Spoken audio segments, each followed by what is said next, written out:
Did you get dressed up just for me? No, I have to look the part. Oh, come on, man. You look good. How are you, bud? Good. How are you? Doing okay. Good. I know you don't see me like this very often. I don't. I do look good. Hey, I thought what we would do is just drive. I can drive through the plant for a second, right? Yeah, over that way. I can't right. go this way. Oh, you cannot go this way. Everything good? Everything's very good. Plant's running smooth right now? Things are going well. The guys are doing their thing. Yeah. We're getting into winter mode, so we do a lot of cleaning and inspections. Yep, right. Are we going to have to rebuild this plant once we get all that sewer done? There are upgrades coming. We're going to have to upgrade some stuff. But we won't have... How much money are we going to spend on that? Right now, the money that was approved at town meeting is $8.8 million. Okay. And what did this plant cost us to build in the first place? I think it was around 42 was originally appropriated, and I think it went up from there. Okay. It was before my time. Yep. Right. But so an $8 million investment, more, right? To upgrade, to take and improve the processes that we already have now, fix some stuff that's either deficient or has been inoperative for a little while. But a lot of it's process stuff. A lot of it's stuff you can't see. It's going to be inside the tanks. Yes. And controls and stuff. There'll be a building up here covering up this equipment, this big stainless steel equipment. Okay. So for people who are just wondering what we're doing, you and I are going to go we're going to talk about the sewers that are coming, right? The sewers. And I'm going to learn because this is new to me.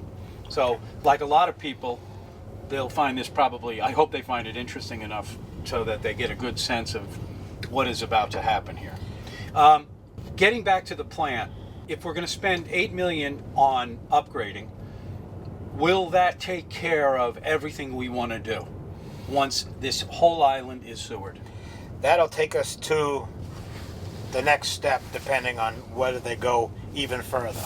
Okay. Say if they go beyond the Shimo area into Shakamo and the processes that we're looking to get done will handle us up to at least 4 million gallons a day. Will all of this sewer, once it's piped in, come here? It will. Okay. So this is except Wisconsin. There is a separate system out there. There is. There's a separate plant and everything. Okay, but they're not growing like we are either, are they? They've actually just increased the whole sewer district out there. They actually basically added the whole western half of the town out there. Okay. So now that is going to be part of the Wisconsin sewer district. All right. So there's no infrastructure in place right now. That's something that's going to have to be designed and built. Oh, I see. Over the next few years. All right. So this first stage, where are we going right now? Where do you want to take me? Would you like to go through the Shimo area, kind of like that? Yeah. I mean, to give you an idea where we're going, where the sewer's coming from. Yeah. Okay. So we'll go there first. Now, when does this work actually start?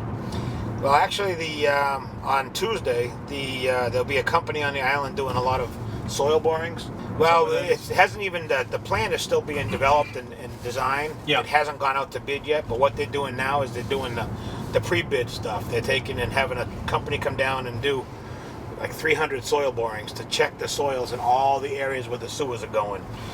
Because they're afraid, they could run into ledge or whatever. Not likely here, but it does happen elsewhere. Plus, they're also looking for the groundwater level in a lot of these areas. Why is that important? Because if you run into groundwater at a shallow depth, say 3 feet or something like that, your sewers are normally supposed to be installed anywhere from 4 feet deeper because you can freeze. If we get that much of a freeze in the wintertime, the frost can go that far in the ground. If we do, right? But so they always want to have the sewers deeper than 4 feet. And if the groundwater is too high, they'll have to de-water, they'll have to redesign, they'll have to maybe raise things up and go pressure systems. So there's a lot to it. So this is just the initial evaluation of all the soils in the air. They're going to do Meadowview, Hussey Farm, Pond View. They're doing all the Shimo. Okay, let's drive over there. I definitely want to see this. If we're going to sewer areas that are low-lying, where the sea can come in and infiltrate that area, could that hurt the sewer potentially at all? What it does, and it happens now down in the Hulbert Avenue area, Easton Street area, we still are getting some inflow, which, I mean, a manhole cover isn't 100% watertight. No matter how hard you try, it's almost impossible to make those manholes watertight. So when we get a good nor'easter come in or a tropical storm and we end up with 2 and 3 and 4 feet of water down in that whole area, it has to go somewhere, and it usually finds a manhole or a sewer pipe or something that's open, and it will infiltrate there. Last winter we had that one snowstorm where we had water all the way up to the front door at C Street Pump Station, and we were pumping 2 million gallons of raw seawater for 2 days straight. Wow. Because of what was getting into the sewers because there was so much water. Does it ruin the sewer?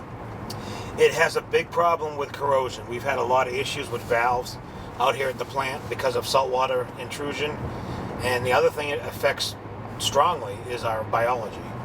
All of our bacteria and stuff that we constantly try to take and have a certain balance of food coming in to a certain balance of mass, which is our biology. Really? And the salt will affect it. All right. Well, I want to ask you about that.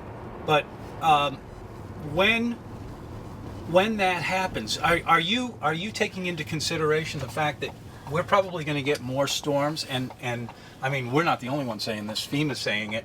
You know, we've had to raise everything up that's along the coast, right? Raise foundations up. Do you take that into consideration? We are. And how do you deal with it? In a lot of areas, well, you can take and install water. They say they're watertight. They're not 100% waterproof manhole covers. Or you take and install some of these low pressure sewer mains that we're installing all through Shimo and whatnot like that. That's pretty much a sealed system. There are no manholes, like you see in the regular general downtown area where there's manholes everywhere.